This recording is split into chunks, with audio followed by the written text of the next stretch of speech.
Sa pag-alis si Pangulong Bongbong Marcos para makilahok sa ASEAN-GCC Summit, ibinanggit niya na nakatakda rin sa kanyang paglalakbay ang pagtalakay sa Maharlika Investment Fund para mas mapakilala ang konsepto nito sa ibang bansa. Ngayong ika-19 na Oktubre ay umalis na si Pangulong Ferdinand Bongbong Marcos Jr. patungong Saudi Arabia upang makilahok sa Association of Southeast Asian Nations Gulf Cooperation Council o ASEAN-GCC Summit, kung saan magkakaroon din ng pagpupulong para talakayin ang Maharlika Investment Fund o MIF sa nasabing paglalakbay. Sa nasabing summit, inaasahan na makakilala ang Pilipinas sa mga leader na ASEAN-GCC para talakayin ang mga hamon ng pag-unlad sa rehiyon at ang konkretong plano para sa seguridad ng bansa. Ayon kay Marcos, ito ang unang pagkakataon na magkakaroon ng ugnayan ang ASEAN at GCC. Both of whom are very vibrant regions in terms of economic development for the globe.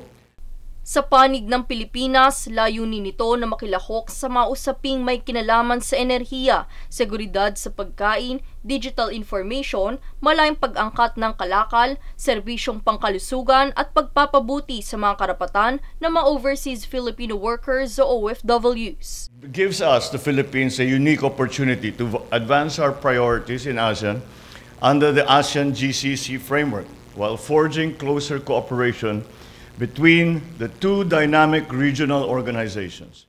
Binigyang diin din ng Pangulo ang advokasya para sa pangangalaga ng kapayapaan at seguridad sa rehiyon.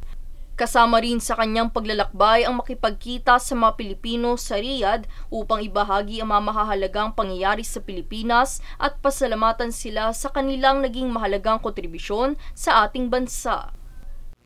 GCC countries are home to an estimated 2.2 million Filipinos working in critical fields.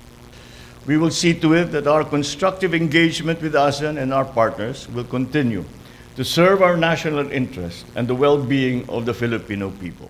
Ibinanggit din ni Marcos ang isa pang mahalagang bahagi ng kanyang biyahe, ang pagpapakilala ng MIF sa buong mundo, kung saan nilinaw din ito na mapapakinabangan ng MIF ngayong taon matapos nitong mabalitaan sa ilang mga ulat na nakasuspindi ito.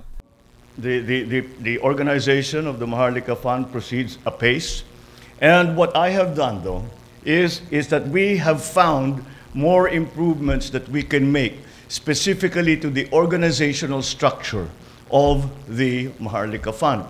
So we should not misinterpret what we have done as somehow a judgment on the rightness or wrongness of the Maharlika Fund.